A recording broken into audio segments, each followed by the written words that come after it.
can be contagious still. Some folks are contagious. You can be contagious when you're pre-symptomatic. So that is what we need to do. We need to stop that spread. So there are a couple of tools at our disposal. How do we stop that spread? How do we reduce the spread of infection? We've got some different tools in our toolbox. I'll refer everybody back to April when we did the Safer at Home lockdown orders. I call that the sledgehammer approach, where we shut down activity, and that's one way to deal with it. I don't think that's the preferred method at this point. Creates business closures, job losses, economic damage. However, we have some other tools at our disposal, and I put those in the category of a scalpel compared to the sledgehammer. And those are masks. As you can see, I have my mask on. Here are social distancing. Do your hand washing. Don't touch your hands, face, and eyes. So I think we really, in Indian River County, we have not, as of yet, required anyone to wear face masks out in public or in our facilities. But we need to do a better job of encouraging people to do so, and we need to communicate that better. So I think we need to reinforce that message. I think it's important for everyone to understand that wearing the masks and social distancing are the type of fine tools that can enable us to not have to do lockdowns, things like that. I don't think that is the way to handle this situation. But we all need to start wearing those face masks, practicing social distancing when we're out in public, do the hand washing, don't touch your hands, don't touch your face, don't go to work, don't go out and about if you're symptomatic, if you're sick. So these are the things that we need to do. Next slide, please, Scott. So we have here a video that kind of illustrates the difference that masks make.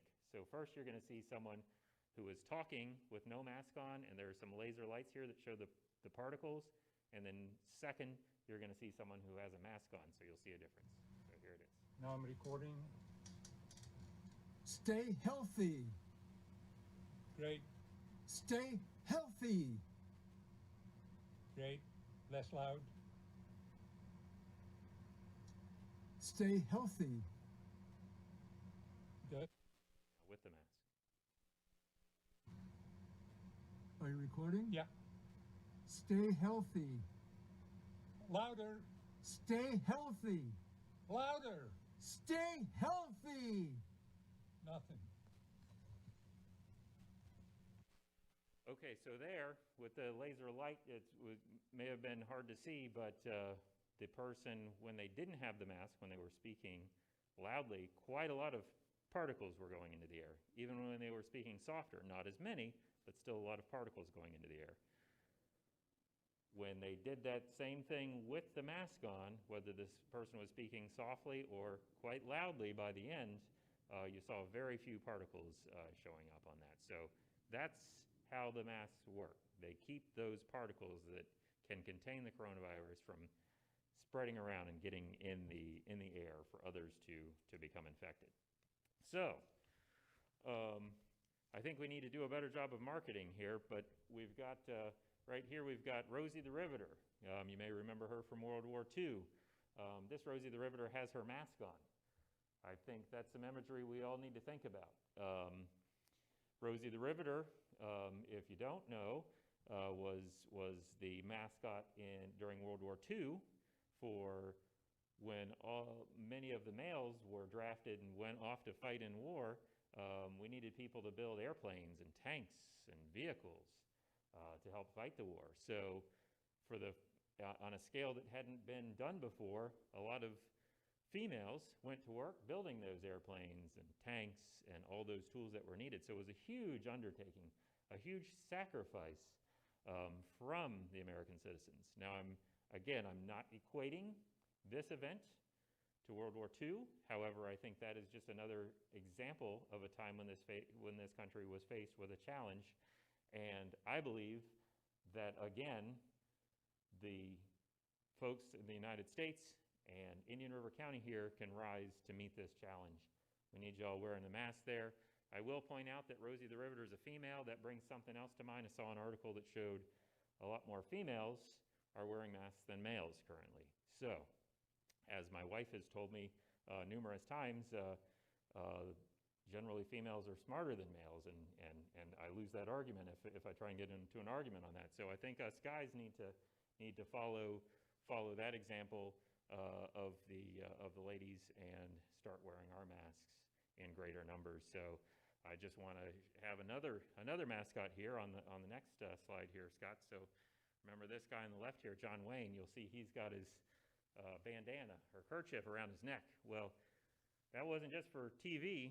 The cowboys back in the 1800s would wear those kerchiefs. They'd pull them up over their face to block the dust from getting in their mouth and nose when they're driving cattle or doing good cowboy stuff. So just want everybody to know the cool guys are wearing their masks. So everybody just continue to please do that. Let's be smart, and let's try and get this curve to flatten here as we're seeing those increases recently. So with that, I don't have anything, and I will turn it over to Miranda Hawker.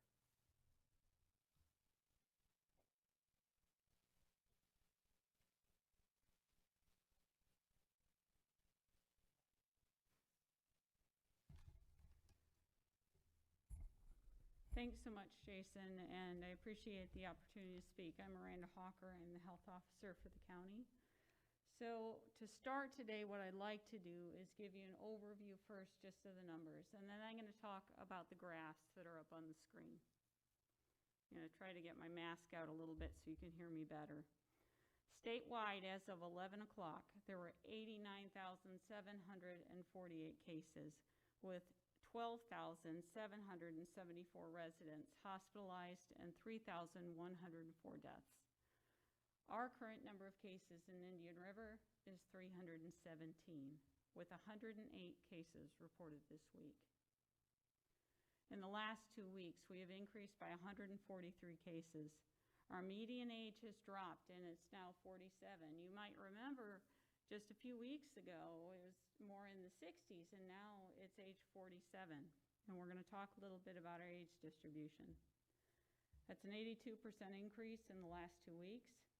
For Florida residents, there are 46 people with a history of hospitalization. 3 non-residents have a history of hospitalization.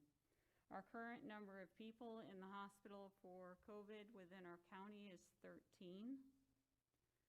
The age range of our cases is from 0 to 99, with 139 men and 167 women. We have had 13 deaths. 6 of these were in long-term care facilities. We did have an additional 2 deaths this week, a 41-year-old female and a 70-year-old female, and our hearts go out to their families.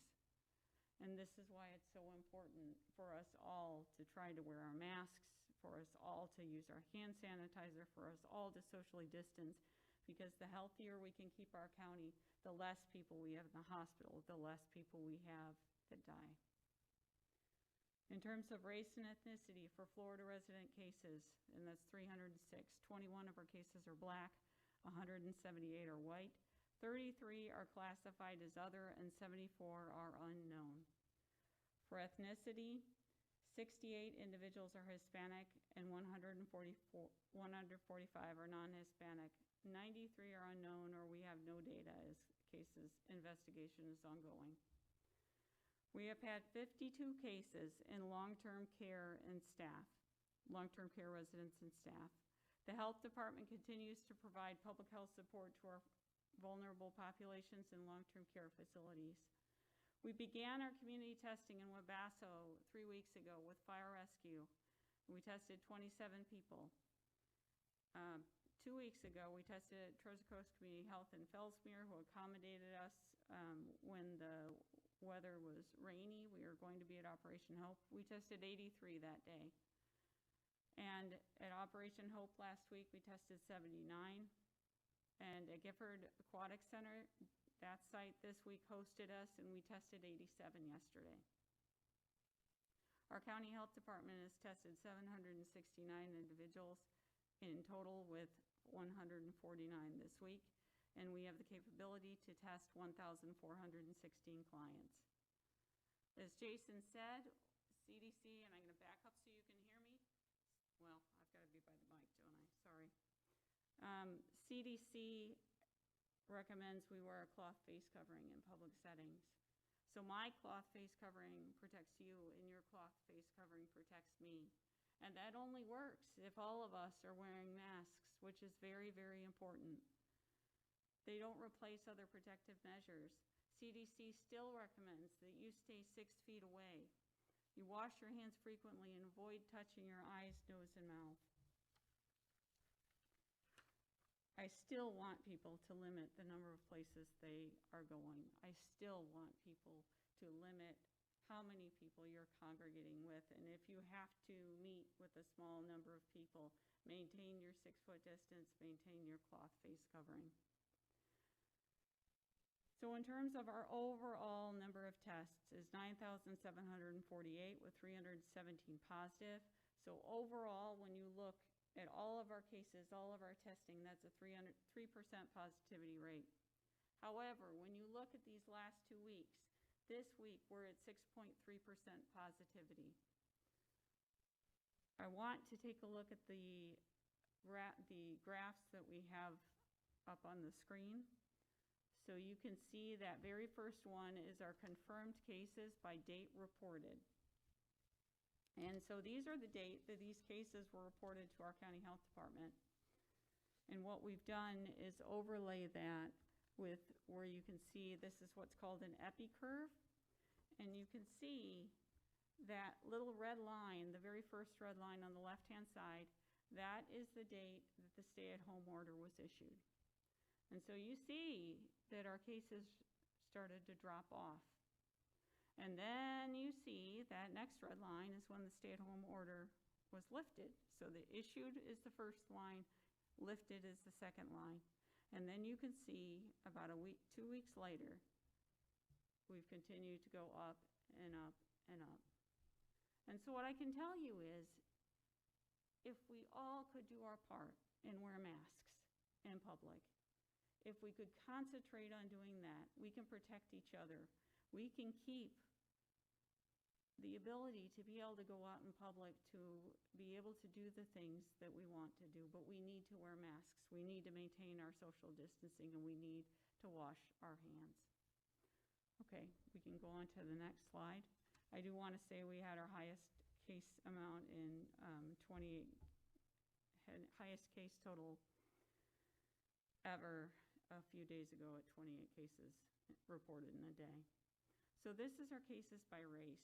We've had 20 of our cases are black, 184 are white, or 62%, 34 classified as other, and 59 at this point are unknown. That's 20%. This next graph is our confirmed cases and number hospitalized. So in this graph, and it may be a little hard to see for some people, but hopefully you can see it at home. So those blue values are those that are hospitalized, and that's a count for that day.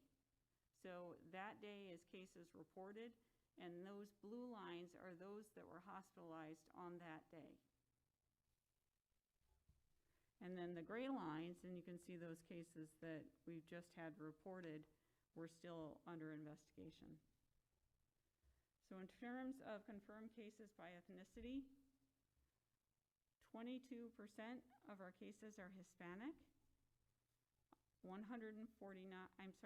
that's 66. 149 are non-Hispanic, that's 50%. And 82 are unknown, that's 28%. In terms of our age group, and you can see the shift here that's occurred. So 0 to 4, we've had 3 cases in people 0 to 4, that's 1%. 22 cases in people that are 5 to 19, that's 7%. 73 cases in those 20 to 34, that's 25%. 75 cases in those 35 to 54, and that's 25%. For those people that are 55 and over, 42%, we've seen a gradual decrease in our age, and you can indicate that by the median age, but the more and more cases that we've had in these last 2 weeks are in our younger populations. We've had 16 cases in the last 2 weeks in those that are 75 and over. So this next graph shows you that positivity rate and the increase over time. And so when you think about that epi curve, which is just, it's good public health, we always look at an epi curve. We look at how many cases we've had, and that was that very first graph, and you don't have to go back, but how many cases we've had by the date reported. And we look at that to look at the behavior of an epidemic or a pandemic. So on this one, you can see by the date the cases were reported, and this is by week, and this is the week ending on June 13th. And so we're in week 25, and I don't have that data complete yet because the week's not complete. But you can see how we are trending up at the end of last week, and now we're higher than that. And so this is the time I want everybody to pay attention. I want everybody to think about wearing a mask. If you don't have a mask, we do have masks that are available. We have widespread testing. Treasure Coast Community Health is doing both drive-through testing and testing at their facilities on certain days of the week. You can go to their website. Whole Family Health is doing testing. The health department is doing testing for vulnerable populations, but also we're doing some testing at our site. We're very thankful for our partnership with Fire Rescue, and that has let us expand our testing. So please be careful out there. Please pay attention to what Mr. Brown had said today. He had a great video in public health. We love that video. That was written up in the New England Journal of Medicine just this month. And you can see the clear difference on that video of when you wear a mask and how much less respiratory droplets are getting through, how much less of a possibility it is that someone that's next to you who's also wearing a mask is going to be infected. So that's all I have at this point, and I can take any questions that you might have.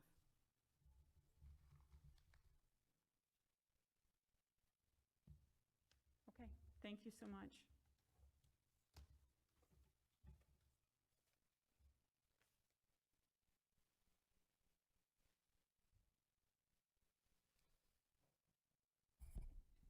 Thank you, Miranda and Jason. And thank you, everybody, for joining us. A replay of this press conference is available throughout the weekend on Indian River County Government Channel 27, as well as on the county website at ircgov.com. And for all other information, you can find on ircgov.com, as well as on our Facebook page at facebook.com/ircgov. Thank you again, everyone, and have a great weekend.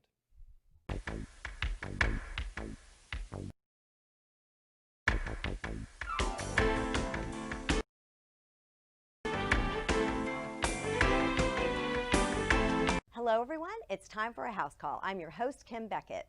Diabetes. I am sure everyone watching knows someone that is diabetic. Some people have managed their diabetes since they were very young, and some have developed it as they've aged. Today on House Call, we are talking with board-certified retina specialist Dr. Adam Katz from the Center for Advanced Eye Care. He is going to explain the impact diabetes has on your eyes and the importance of routine eye care.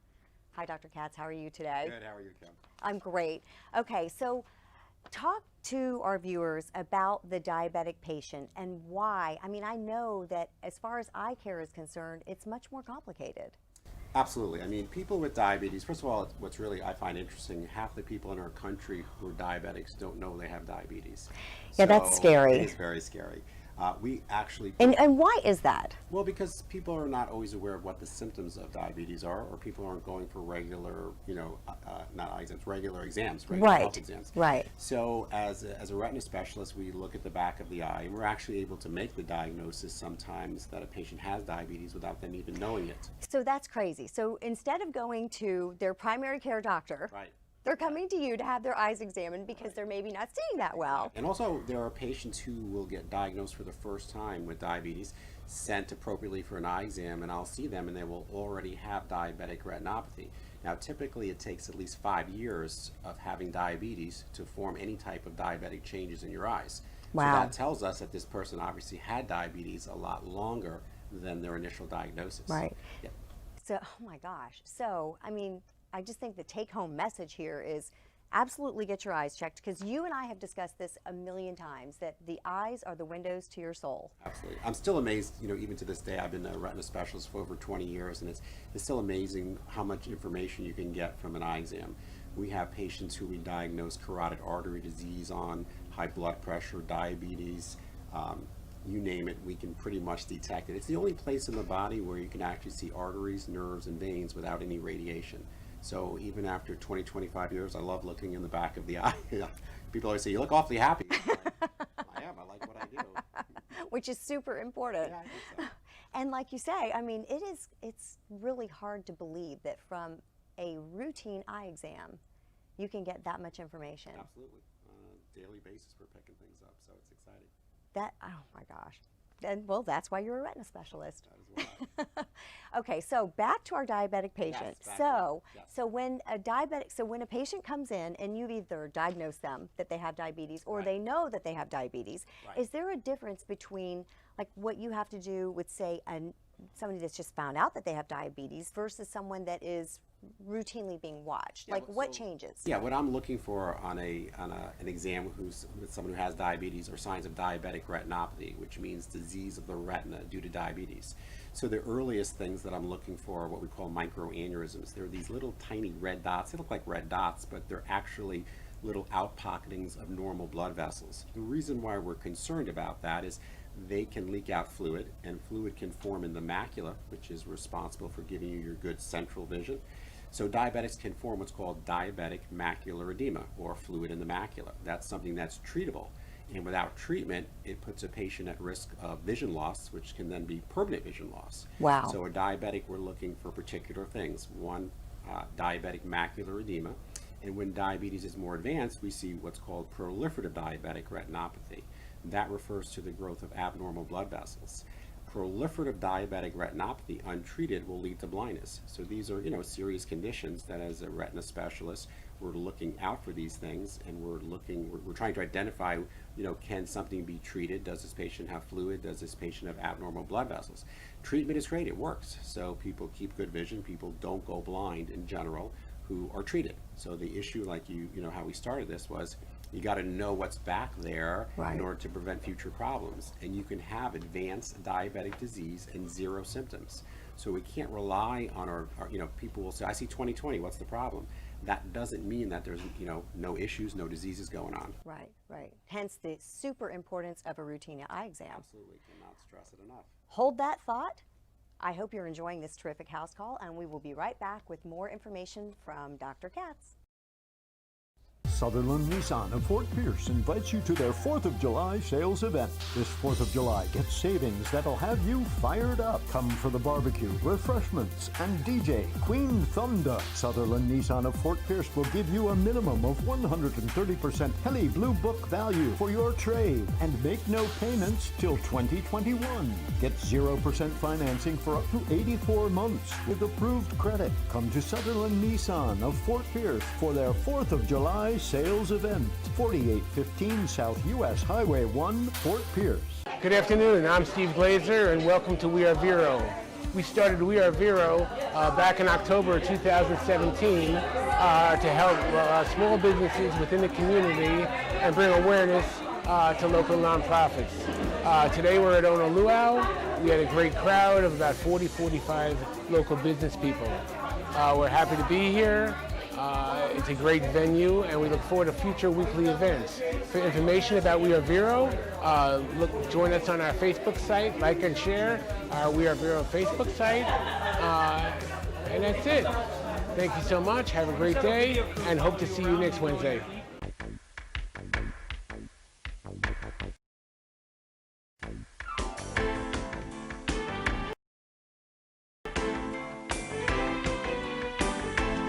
Hello everyone and welcome back to House Call. I'm your host Kim Beckett. We are here today talking with Dr. Adam Katz all about the diabetic patient and the diabetic eye exam and the differences that diabetes really can cause when you're talking about your eyes. Hi Dr. Katz. Hi Kim. So, okay, we were having a great conversation talking all about the diabetic eye exam. Right. And so the fact that patients really there is a greater challenge when it comes to eye health with diabetes. Absolutely. Diabetes is a multi-system disease that pretty much affects every organ in your body. Obviously, eyes are affected, and that's what I spend a lot of time, treating. So, diabetic retinopathy is the sort of the general term. Any disease affecting the retina from diabetes, we call that diabetic retinopathy. So, a patient who has diabetes can have nothing. So, we look back there and everything looks perfect. Or they can start developing what we call non-proliferative diabetic retinopathy, which is sort of the less severe class. So there's nothing, non-proliferative, and proliferative. Non-proliferative refers to little hemorrhages, little dots of blood back there, microaneurysms, which are these little tiny leaking spots, protein material, exudates. Those are the main findings. So if someone has non-proliferative diabetic retinopathy, if they have fluid in the macula, macular edema, that's something that we treat, and if they don't, then we don't treat. So we're always looking for fluid in the back of the eye. If the diabetic retinopathy gets more severe, the patient can develop abnormal blood vessels back there. So we call that neovascularization. Your body thinks it's doing a good thing by growing new blood vessels to supply new blood, new oxygen back there, but they are abnormal blood vessels, right. So they don't work out as planned. They don't, right. They don't work. So they basically lead to bleeding back there. So you can get what's called a vitreous hemorrhage, where blood sort of fills the eye and you can't really see. It looks cloudy or hazy. You can get scar tissue forming, and you can develop what's called traction retinal detachments. So it's not the retinal detachment that you think of, the box everybody right. has to think of Sugar Ray got hit in the eye. Yeah. These are slow forming from scar tissue, and they sort of pull the retina off the back of the eye. So untreated proliferative diabetic retinopathy can lead to blindness. Obviously, we're not going to let that happen to our patients. So we look for these things and we treat appropriately. And you look for these things truly on a routine eye exam. Absolutely, yeah. So everyone who comes for an eye exam, if you're getting dilated, we're looking at the back of your eye. We're looking at the optic nerve for signs of glaucoma. We're looking at the macula for signs of macular degeneration. And we're looking at the entire retina for signs of diabetes, high blood pressure, right. and other changes. Right. Okay, so let's just back up here, because Sure. I can honestly tell you all of this sounds rather scary. Right. I mean, quite frankly. Like, Right. if it were me and I came in and you told me that you have now discovered that I look like I have signs of diabetes, Right. I would most definitely want to be in the I have nothing Of course. category. Yeah. And So how much, yeah, like, what's the time frame that we're talking about here? Years. Okay. So if someone, is first diagnosed and truly just developed diabetes and didn't have it for years without knowing it, which is quite common actually, Yeah. you could go 5 years, 10 years without a single diabetic, change. When I practiced in New York, I'd ask my patients, how's your blood sugar control? They'd say, it's a little high. I said, what do you mean a little high? And they go, 400. And I would say, that's a little high. In Vero Beach, it's quite a different population. So I'll ask someone and they'll be embarrassed and say, it's a little high. And I go, what is it? And they go, 120. And I go, 120? That's a little high. So yeah, I mean, this is not to scare people. If you're Right. taking care of your diabetes, you can go years without a single diabetic change back there. It really applies more for people who are a little in denial or a little lax about it. My blood sugars are all right, I'll check them, So it's a duration thing. It's not last week I had my blood pressure go up to 300, I hope I don't go blind. It doesn't work that way. It's duration. So if you've had diabetes for 5 years, 10 years, 15 years, 20 years, the longer you've had diabetes, your chance of developing diabetic retinopathy increases. So over that 20 years, has your blood sugar control been about 120, 130, or has it been 200, 250? It's the person who's been running in the 200s continuously for 20 years. Those are the people who are really, can get themselves into trouble. So this doesn't mean anybody who gets diagnosed with diabetes thinks that they're going blind. No, that's not what I'm trying to imply. You just have to take it, it's a serious disease. Yes. The good news is we have excellent treatments for these things. So years ago, we had treatment, but it wasn't perfect, it wasn't ideal. Now with the advent of these medications that most people have heard about, they're called anti-vascular endothelial growth factors, anti-VEGFs. So people may have heard of Avastin, Lucentis, Eylea. Yes. Well, we use them for a myriad of different eye conditions because they're miraculous. So for instance, a patient comes in and I diagnose them with diabetic macular edema. In the past, laser was the only option, and it might take 2 or 3 lasers to get the fluid to go away. And sometimes, if there was a lot of fluid, you'd be a year later and the fluid's still there, and you're thinking, what am I doing here? We give 1 injection now, which takes all of 2 seconds, and the fluid's gone in a week. Oh So my it's gosh. unbelievable. Yeah, That it really is it's miraculous. Now, as a caveat, the fluid will tend to come back because these injections are not a cure, they're a treatment. But then we combine the two. So if we see leaking spots and there's fluid, we do an injection. Within a week or so, the fluid's gone usually. Then we add the laser. We close the leaking spots. The laser takes 5 minutes, doesn't hurt. And then, if we're lucky, we get a permanent response and the fluid's gone. So treatment nowadays versus, let's say, 10 years ago, big difference. Huge difference. Yes. I mean, that truly is miraculous. Yes. Well, stay tuned. Hold that Okay. thought. Stay tuned. We will be right back with more House Call. Watch Julian's Comedy Stop, original comedy for the Treasure Coast, only on Channel 1098 BuzzTV.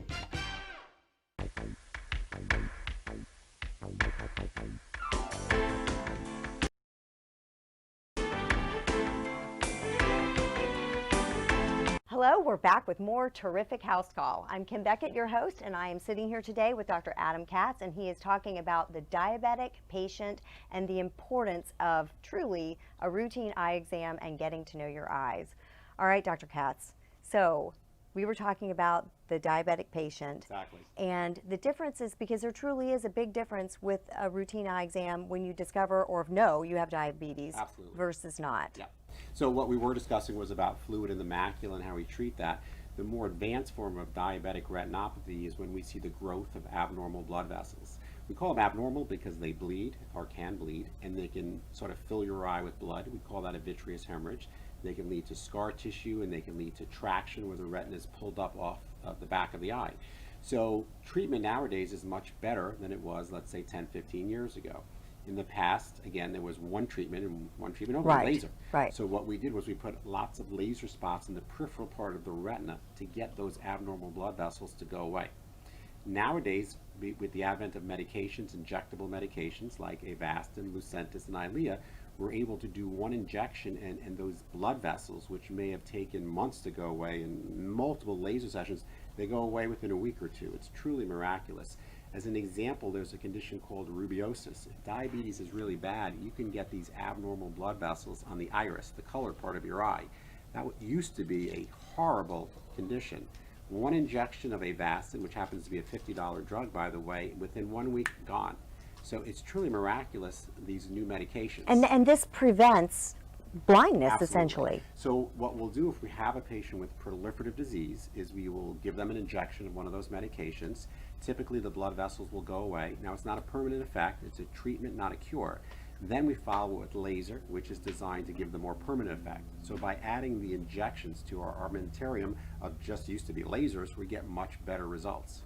Gosh, that is just incredible. And it's so much faster. Yeah, and injections, let me talk about that for a second. It sounds crazy. Oh, yes, stick it a sounds needle in your painful. eye and Yes, everybody it looks at does. me like I'm crazy. Yeah. I've given over 5,000 injections, so I got a pretty good feel for it, and I tell my patients, nobody grabs me around the throat, nobody goes running down the hall.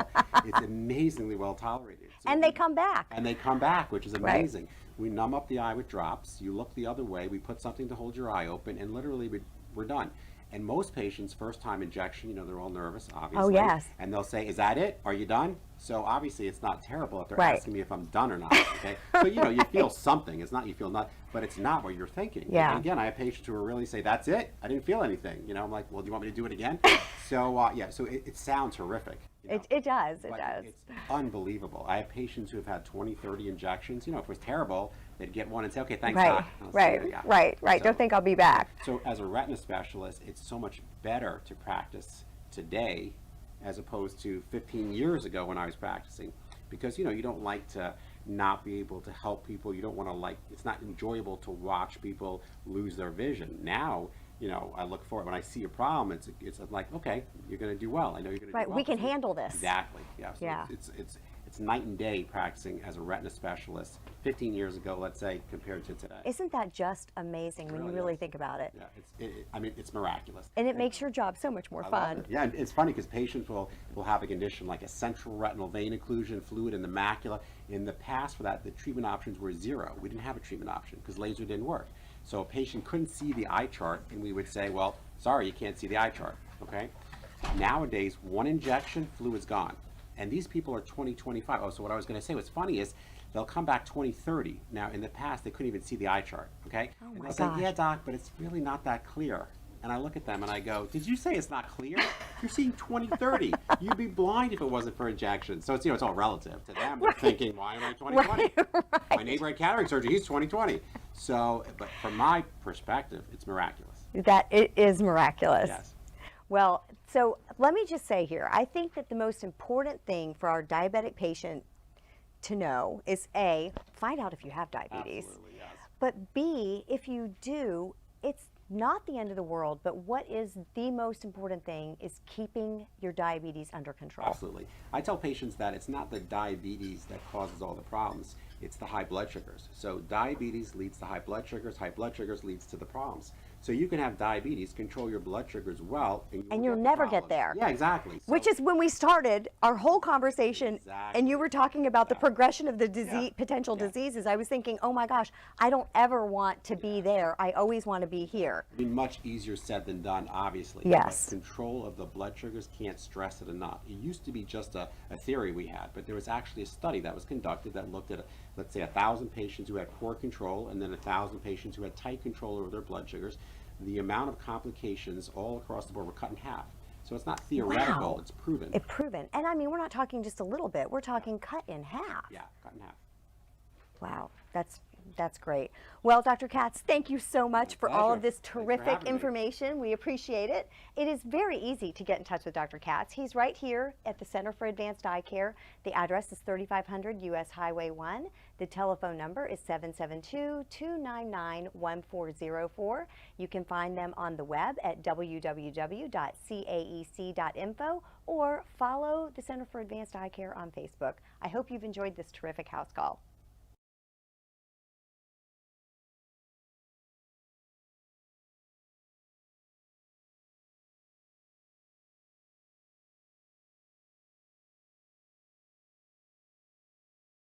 Channel 1098 BuzzTV, open for business on the Treasure Coast.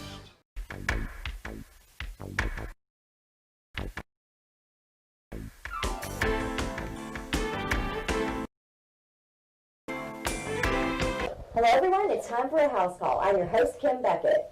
When you look in the mirror at the back of your legs, do you see veins you wish you didn't have? Do your legs feel tired and achy? Tammy Pierce is a registered nurse and was suffering with unsightly varicose veins, and she is now vein-free thanks to Dr. Clark Beckett. Dr. Beckett is a board-certified, fellowship-trained vascular surgeon with vein therapies. Hi, Tammy. How are you? Good. How are you doing? Great. Hi, Dr. Beckett. How are you? Great, thank you. It's so nice to have you guys here, and I have to say that, Tammy, you kind of have an amazing story regarding your trip down varicose vein-free road. That's a long trip. So kind of tell us how it started. It started quite a few years ago. It did, actually. It started when I was pregnant with my first child, and everything was going great, but I woke up one morning and put my legs down to go get ready for work or whatever it is I was doing, and I had pain shoot up the back of my legs, and of course, being a nurse, I flipped on the light because it was early in the morning, and I looked down and I had a very beautiful purple leg. So, so that's kind of what started it. I ended up in the emergency room, and then my obstetrician at the time called Dr. Beckett and had him come in and see me there, and I had some superficial blood clots, and that's kind of what started the ball rolling when we started realizing then the vascular issues that were kind of unraveling. So, you know, from there, of course, being pregnant, it was just medical treatment, medical management as far as heparin and things like that. And then after that, I kind of dealt with them. Achy legs, you know, they were very sore, very tender, get tired, and being a nurse on your feet all day, you recognize that, but you again, you can, like with a lot of other things, you rationalize it off. Oh, I'm on my feet all day, or, not realizing, because they really hadn't come to the surface yet. Not as much as I think as they did later. They were more, a little deeper, kind of that achy, throbby feeling by the end of the day. Or even when I would sit down, the back of my legs would be sore sitting on the chair, that kind of thing, because I had a lot of them on the back of the thigh. And so then I had another baby, and the same thing happened again. So I come back to Dr. Beckett, and he's looking at me like, really? You did this again? And we did medical management, just medical treatment. And then after that, they were very pronounced, and they were all up and down the legs, and very spidery and purple and aching, and a lot of swelling, a lot of foot swelling. And being a runner, it's hard to maintain sometimes your normal daily activity unless you can mentally push past the achy feeling that you get in your legs, and it would impede my running distance a lot of times, things like that. So I decided to have them fixed, and that was 7 years after the first onset. So so I came in and we had them fixed, but it was very traditional in the operating room, and I went home looking like a mummy, and like all wrapped up, and it was a lot different, and then it just progressed from there. I ended up coming back and having a few more things done, and not even because I just had to, but because the achiness would come back. And I can honestly say, since the last surgery, that I am achy free. But it's now really the nice. thing is that, so this is where there's a huge difference between the first time you had your varicose veins fixed, then you had another child, Right. and then you had them done, and by then it was an in-office procedure. It was. Actually, it was. The first one was in the operating room, and then I had 3 more consecutive surgeries done. And the last one was actually after the third child, which I thought we were going to have to resuscitate him when I told him I was pregnant again. I'm sure he's looking at going, all that work I did, But he was fabulous about it, and took care of it, without a blink of an eye, which was really nice. But the last one, of course, was long after the third child, and that was actually right here in this office, and it was fabulous. I mean, I was texting during it and taking pictures. I was like, smile, and he was like, are you really taking pictures and texting right now? It was just, and then I turned around and went back to work that day. Did you really? I did. Is that typical, Dr. Beckett? That is typical. Most people go back at least the next day. Unless you do real heavy lifting on your job, then sometimes it's a few days. But it's a very quick recovery. People walk out of the office, get in their car, and drive home, and go shopping if they want, or out to eat after. And Tammy definitely had like serious varicose veins. Well, she has a story that's similar to a lot of women. Every time they have a pregnancy, veins flare up again, more pressure, more veins, more issues. And so it's not unlike a lot of women's stories where they need sort of fine-tuning and more work after each pregnancy because of the occurrence of more veins. They were impressive, though. But it's a lot easier now that it's in the office, because you don't have to go to the hospital, you don't have pre-op labs, you don't have an EKG, you don't have an IV, you're wide awake, Right, you listen no to music, anesthesia. Right. talking. You have local anesthesia, Right. and it doesn't hurt. I don't No, think. it doesn't hurt at Well, all. she was texting during the procedure. I was texting, and talking and conversing, and it was very different. And I'm a little slow to wake up from anesthesia, so for me it was that's wonderful. That's that's nice for the patient, because when you go into the operating room, one, the atmosphere, and not to put down an operating room, of course, Right. but the atmosphere can be a little bit frightening for those that aren't used to it. For me, and that's my everyday life, not so much, but for other people that can be very frightening. And then the anesthesia, trying to come out of the anesthesia, I'm a little slow to wake up. So you tend to kind of sit in recovery for hours, and you can have a lot of nausea afterwards. Right. So, a lot of people are really fearful of anesthesia because they get so sick afterward.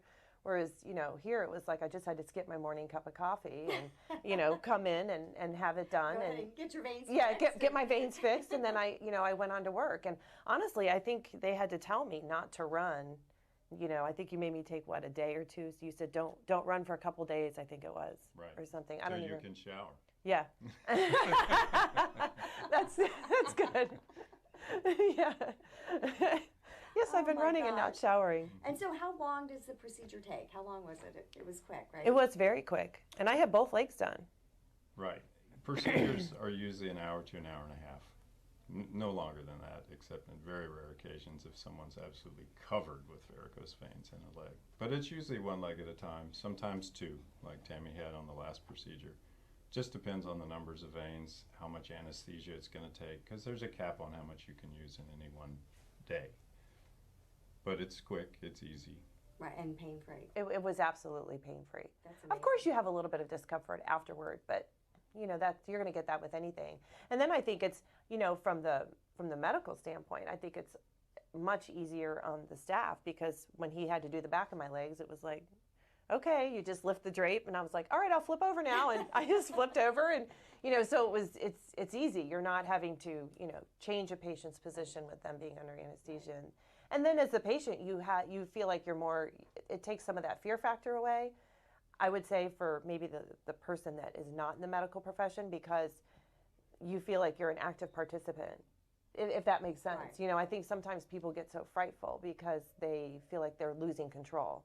Whereas when you come in, even though there's what control is there to lose, but you still feel like you're actively participating in it, and it takes a lot of that fear factor away. In a much casual setting. And a very casual setting. Point. It's a very good point. Yeah. It is. I mean, you know, and so, you know, I always have to tell myself, Tammy, you're comfortable in this setting because you do this every day. Right. But other people are not comfortable in that setting. You know, they walk into a hospital or an operating room, or you talk about general anesthesia, and it immediately elicits some fear in a person.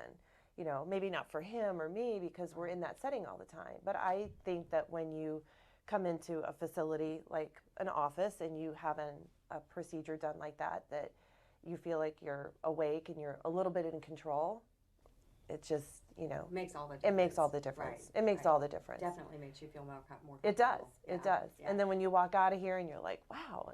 And to be honest with you, the unveiling of the legs is very nice.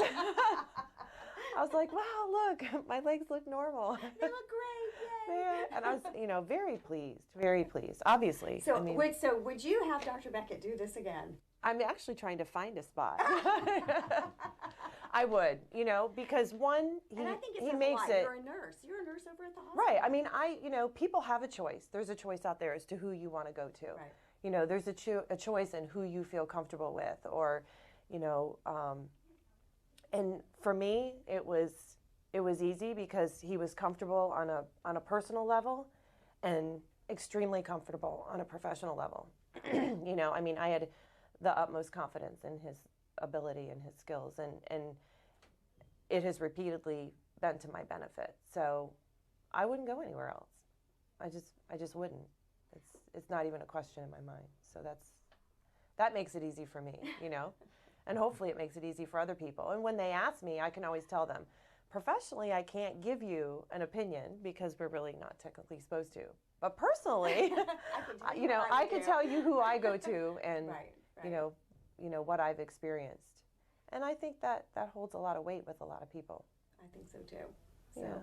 well, I can tell you right now, for our viewers that are out there that are thinking that you have ropey varicose veins on your legs and you would like to have them fixed, obviously you now know the team to go to. So I would like to thank Tammy Pierce and Dr. Beckett, and it is very easy. And it is very easy to get in touch with them. If you would like to get in touch with Dr. Beckett, he is right here at Vein Therapies. The address is 3770 7th Terrace, Vero Beach, right here in Vero. The telephone number is 772-567-6602. You can find him on the web at www.veintherapies.com. Friend him on Facebook or also on Instagram. I hope you've enjoyed this terrific house call. Attention all women who have been diagnosed with ovarian cancer. In July 2018, a talcum manufacturer was ordered by a Missouri jury to pay $4.7 billion to 22 women who contracted ovarian cancer after use of baby powder and other talc products. The court upheld the record verdict, ruling that substantial evidence was submitted at trial of reprehensible conduct by the manufacturer, including that defendants knew of the presence of asbestos in their products, knew of damage and injuries it could cause, and unknowingly targeted sales to mothers and babies. If you are or a family member has been diagnosed with ovarian cancer and used talcum powder prior to the diagnosis, call Talcum Alert now. You may be entitled to substantial compensation. The consultation is free, and you'll pay nothing unless there is a recovery in your favor. So if you or a loved one use talcum powder-based products before being diagnosed with ovarian cancer, don't wait. Make the call today. Please call 800-953-9714. Good afternoon, I'm Steve Glazer, and welcome to We Are Vero. We started We Are Vero back in October 2017 to help small businesses within the community and bring awareness to local nonprofits. Today we're at Ona Luau. We had a great crowd of about 45 local business people. We're happy to be here. It's a great venue, and we look forward to future weekly events. For information about We Are Vero, join us on our Facebook site, like and share our We Are Vero Facebook site, and that's it. Thank you so much, have a great day, and hope to see you next Wednesday. Your neighbors have essential needs. Put your business in living rooms throughout Indian River County on Channel 1098 BuzzTV. Welcome back to Dr. Josefina's Way program, and today's lesson is about what is life coaching. Coaching is a professional service that is quickly becoming one of the most effective tools that successful people use to achieve their goals and dreams. A life coach is your personal expert that can help you in all areas of your life. In my case, my expertise is on the 4 components of the human personality. We're going to start with the mind. Everything starts with your thinking. All things in your life are a manifestation of your own thinking. To change our life, we have to change the way we think. And this is one of the tools that I will teach you in how to retrain, how to renew your thinking. Then the other component that I work with is with the body part of it. Your body is a representation of your thoughts. That means that your lifestyle is going to determine how healthy you are. As your life coach, my goal is to help you to achieve optimal health by managing your weight,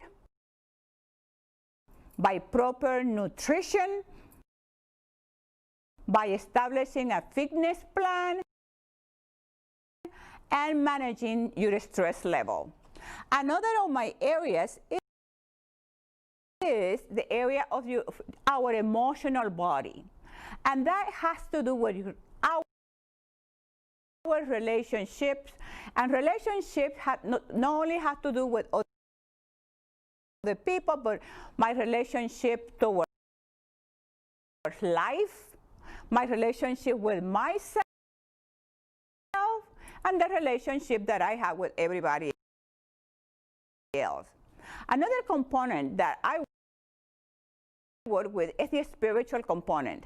Your spiritual fitness is as important as your physical fitness. Now, what are some of the benefits of working with a life coach? Life coaching works only when there are 2 components that are present. Number one, the client is willing to learn, to grow, and to take action.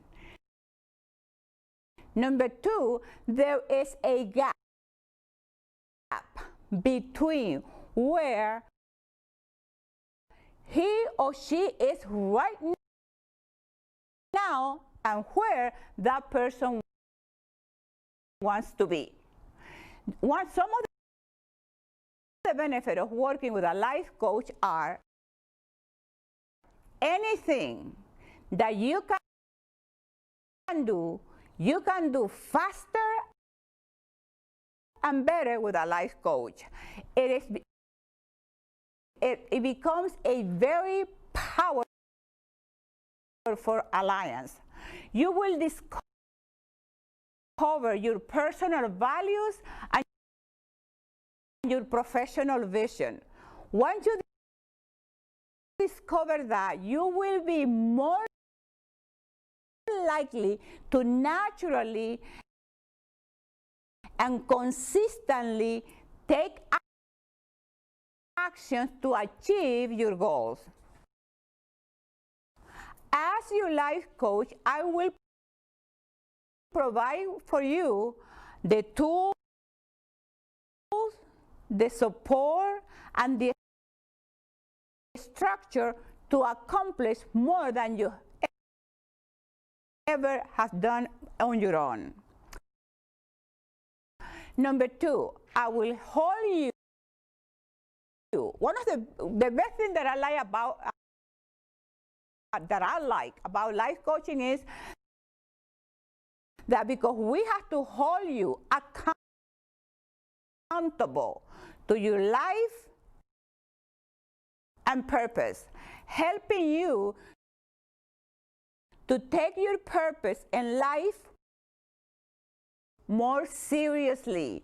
Which, once you do that, it creates a momentum, a consistency, allowing you to take more effective actions. Most people want to find out what is the time investment. Well, the first thing that we have to do, we get together the first time to find out exactly what you really want for yourself. Then we will identify what is the most important thing for you now. The next step is to make sure that your actions, your goals, your strategy is congruent with your thoughts, your words, and your actions. In other words, what you're saying is the way you're going to act. We are open for business. Channel 1098 BuzzTV on the Treasure Coast.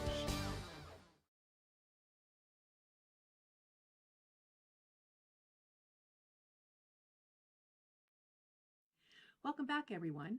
My name is Ellen Elia, currently serving as the president of St. Helen Council of Catholic Women, otherwise known as the CCW.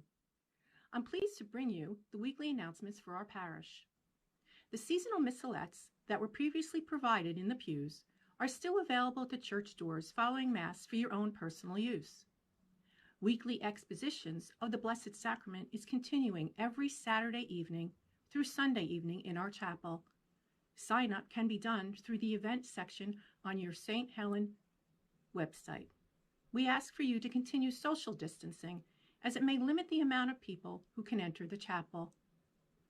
We will resume having wedding anniversary blessings on the first Sunday of each month. On July 5th, all couples who celebrate a wedding anniversary in June or July will be asked to come to the altar following 10:30 Mass to have their marriage blessed. St. Helen staff greatly appreciates the support of all who have so willingly cooperated with the new procedures implemented during the virus. Though we have resumed our mask schedule, the virus is still a strong, ongoing issue. We ask for your continued cooperation and attention to the following.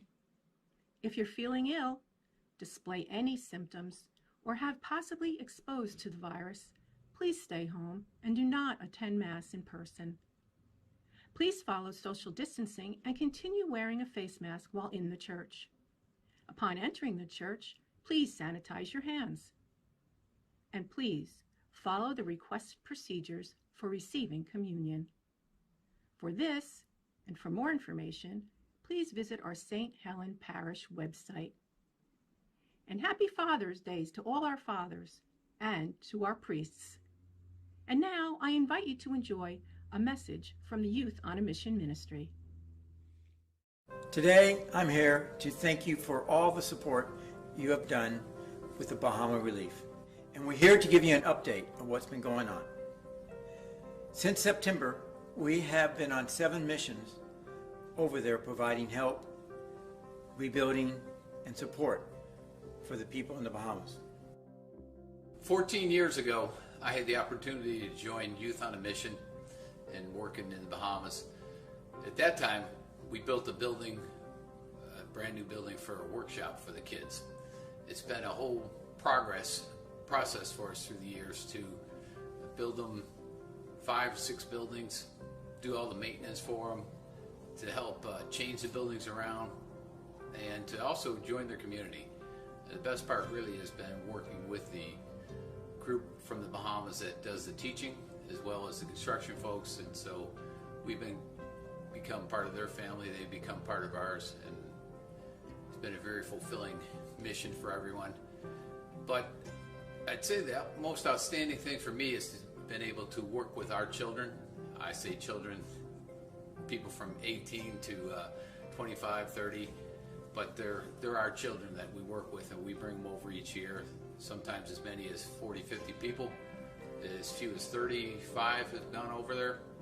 And for a lot of these people, it's when they've graduated high school, maybe first, second year of college, and they have an opportunity to go over there and spend some time giving back to their community and just giving and seeing how other students live and having a chance to work with some of the learning disabled children in the Bahamas.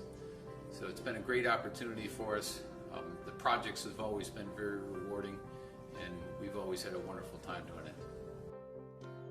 So I had the opportunity to go to Marsh Harbor and see the work site in December, and I was able to also meet all the people with All Hands and Heart, which is an organization of roughly 50 to 60 individuals from all across the world, from England, Australia, continental Europe, South America, the United States, Canada, and they were all there for one mission, and that was to help with disaster relief. So they had a project in the Abacos, and they were originally based out of St. Francis School. However, they were able to clear and establish a new base camp out of Every Child Counts, which is a school that Youth on a Mission has previously helped for the past 15 to 20 years. On the site, we were able to redo a lot of the roofing that was needed. We were able to redo a lot of the interior walls that were destroyed during the flooding and during the storm surge and other sorts of climactic weather that affected the campus.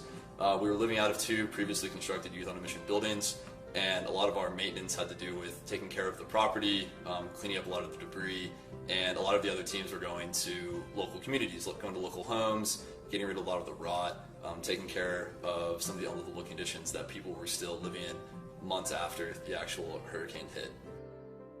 Up to date, we have 3 of our class buildings all dried in, shingled, windows in, and re-drywalled. We have 1 more building that we need to completely redo the walls and the drywall in, and 1 building that will need to go up from the ground, which we have already shipped the trusses over for, waiting for people to put them up. But one very big blessing that we've had, we had many families come as a team, and it's just a great experience if you have an opportunity to bring some family members over with you, where they can work together for a common good. In terms of upcoming opportunities, we are sending a new group over to Marsh Harbor on July 18th of this year, and we're in need of volunteers 18 years or older. So think graduated high school seniors or college students, preferably. And we're also in need of supplies. There'll be an updated list on the St. Helens website of supplies that are in need over there so that we can ship them out of Fort Pierce. And I've been going since about 2014. I've had the opportunity to go multiple times over to ECC and over to Abaco. And obviously last December I had the opportunity to go post the hurricane and see the level of devastation that's still present. And they're truly in need of all of the help that we can muster, whether it be from a supply standpoint or from a volunteer labor standpoint. While you're there, though, you really have an unmatched sense of community. We're working from the minute that the sun comes up to the minute that the sun goes down, and all the time spent after or before on the work site is spent prepping or in social communion with others, all kind of fulfilled by the same purpose. Most of all, we want to thank you all for your previous generosity and your continued support going forward. It really has meant a lot to not only us in the Youth on a Mission community, but also the people over in Marsh Harbor that have been dealing with the impacts of the hurricane and the disaster that has resulted in the affliction of their community.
I shall go down to those in the pit. If you are silent to